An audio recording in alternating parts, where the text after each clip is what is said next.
पिताश्री कब से को भवन में माता कैकेयी के साथ है? कल रात्रि से।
पिताश्री, पिताश्री अब ठीक तो है ना?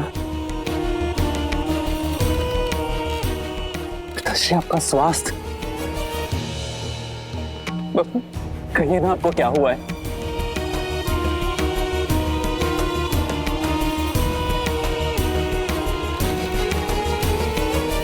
माँ, आप थी ना पिताश्री के साथ,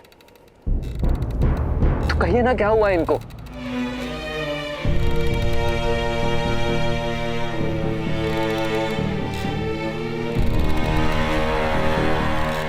माँ,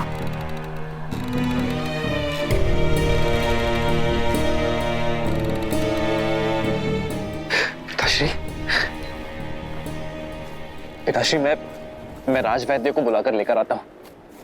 वो तुरंत आपका उपचार कर देंगे। राज वैद्य को बुलाने का कोई लाभ नहीं।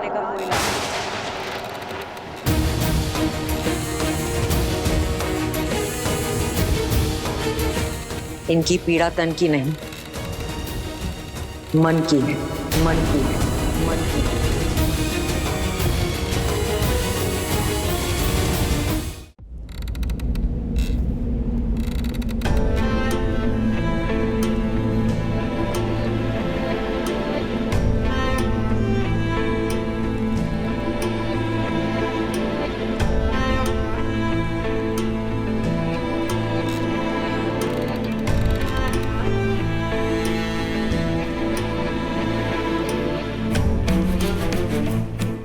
उपचार तो मन की पीड़ा का भी होता है माँ।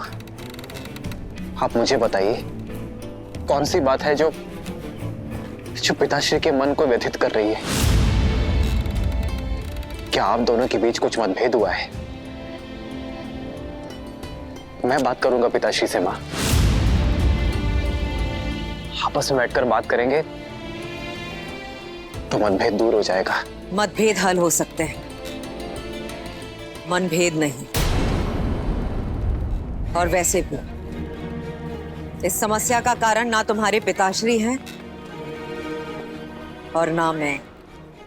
तो फिर कौन है माँ? तुम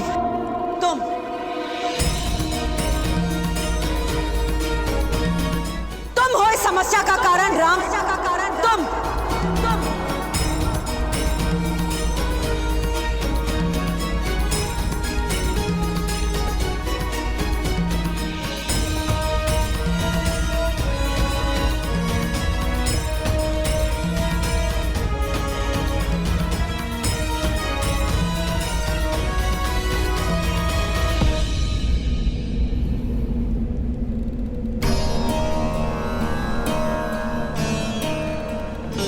ऐसा क्या अपराध कर दिया मैंने माँ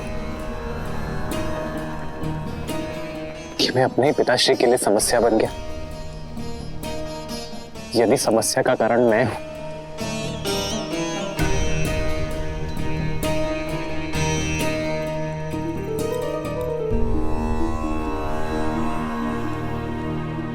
तो उसका निवारण भी मैं ही करूंगा माँ।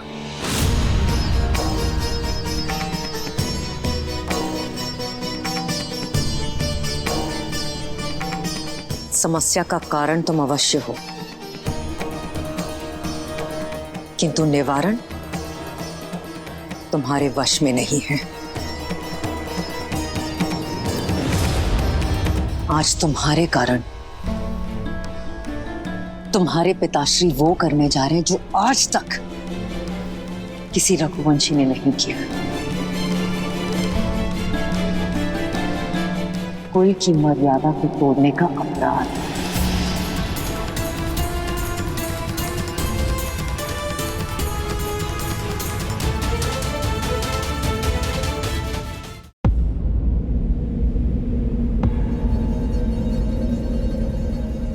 माँ, आप मुझे दोषी मानती हैं, ये स्वीकार है मुझे, किंतु महाराज दशरथ सदा निष्कलंक थे और सदा रहेंगे। वो जीवन भर धर्म की रक्षा, रघुवंश की मर्यादा की मार्ग पर चले हैं। माँ, सृष्टिहीन मनुष्य मार्ग भटक जाता है और तुम्हारे प्रिय पिताश्री पुत्र मोह में, तुम्हारे मोह में मार्ग भटक चुके हैं, दृष्टिहीन हो चुके हैं और अधर्म के रास्ते पर चल चुके हैं।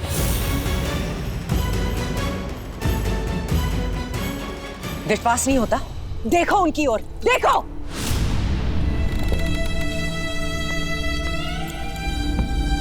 मर्यादा भंग करने के शूल ने इनके शव बांध दिए, किंतु इनका मुख साक्षी है कि रघुकुल की मर्यादा का पालन नहीं कर पाए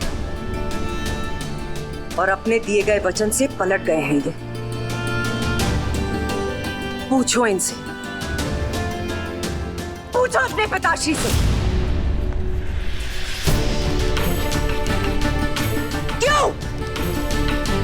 क्यों मेरे बलिदान का मान नहीं रखा जा रहा है?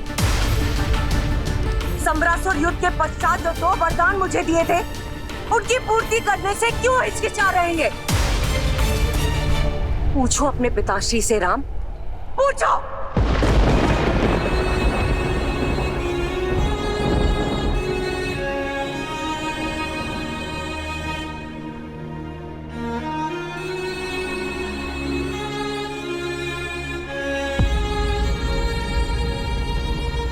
संतान होती ही इसलिए मां कि पुरखों की मर्यादा सनातन रहे। वो पुत्र ही क्या, जो अपने माता और पिता के वचन को पूर्ण न कर सके।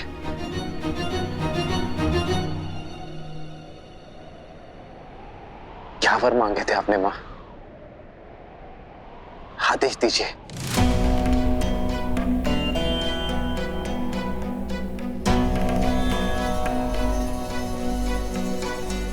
जो पिता नहीं कर पाए वो पुत्र क्या करेगा? फिर भी अगर तुम सुनना ही चाहते हो तो सुन। मेरा पहला वर, अयोध्या के सिंहासन पर अब तुम नहीं, मेरा पुत्र भरत बैठेगा।